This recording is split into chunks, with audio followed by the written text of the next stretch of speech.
guys, Chris here from South Florida Boat Center. We're here with another update on our 1989 261 Mako. So far we've gotten a lot of progress done since the last video. We got both the fuel tanks in, we got the deck on. Right here we have our access hatches where we're going to end up putting siliconed in pie eye. Underneath the pie eye we have our sending unit and our fuel pickups. We got one here and one there for the front tank. We also have our in-deck live well in and glassed in here, what will eventually be the cutout for our access hatch for our acrylic lid with our non-skid on top of it. This is the new deck here we glassed in. We got our transom floor going in here, finished up the bilge, gel coated it all, it's prepped and ready. We'll end up having an access hatch in here once we glass this all together. We also did this, we'll call it a sportfish style wall. We came out a little bit, brought it down so it's nice and flat across the back so the transom's not on that same angle as the outside of the boat. This will end up being able to house some speakers, some rod holders. It'll be really usable for us. We might even put some storage in here as well. Over here we extended our back wall right here for where our side live wells are going to go. Those are both 65-gallon live wells. Those are about to go back in. We'll end up putting some speaker holes here, which will work good because we'll have access to the plumbing in the back of our live well, plumbing for our trim tabs and everything, and electrical back here in the back of the boat. So any place that we're going to put an access hatch, we really like to be able to just put a speaker there because you might as well have more audio, more sound, and have that access to work and get to the back of the plumbing and electrical. We built some custom molds here for our deck drains. These molds here will end up following this original factory track here, this factory deck drain.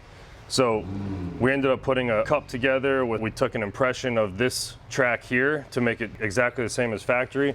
We'll end up cutting down into here, inlaying this track here, and then our deck drains will be back in here with our scupper balls inside there, and those will be overboard through the bottom of the boat. So in our center access hatch here, before we put this back in the boat, we actually cut all the old wood out of it. So what we do is we go in and cut it all out, remove all that water saturated wood, and we put in a super lightweight honeycomb style board in there, Nitacore, with 1708 layers on both sides. We did 3 layers on both sides for a lot of good structural strength. Hatches end up being about half the weight they originally were, and they're going to be free of water forever. A lot of good strength and lightweight construction there. As you can see, the inside of the boat is almost all the way prepped. We've gone around and filled all the old holes all around the boat, from rod holders, rub rails, cleats, whatever accessories and holes they had in the boat.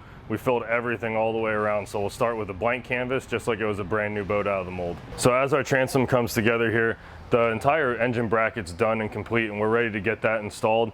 And what's nice about having access where we're going to put our speakers here, that also give us access to the bolts for the bracket when we go to bolt the bracket on the boat, and help us with the ease of running the rigging for the engines through the transom into the bracket and out and into the engines. So now that the boat's coming back together and it's starting to really take shape and look like a boat, all of our visions that we had along the way when this thing was all tore apart, it's really nice to see them all coming together, getting ready for paint. We're really excited to get all of our products from all of our sponsors installed.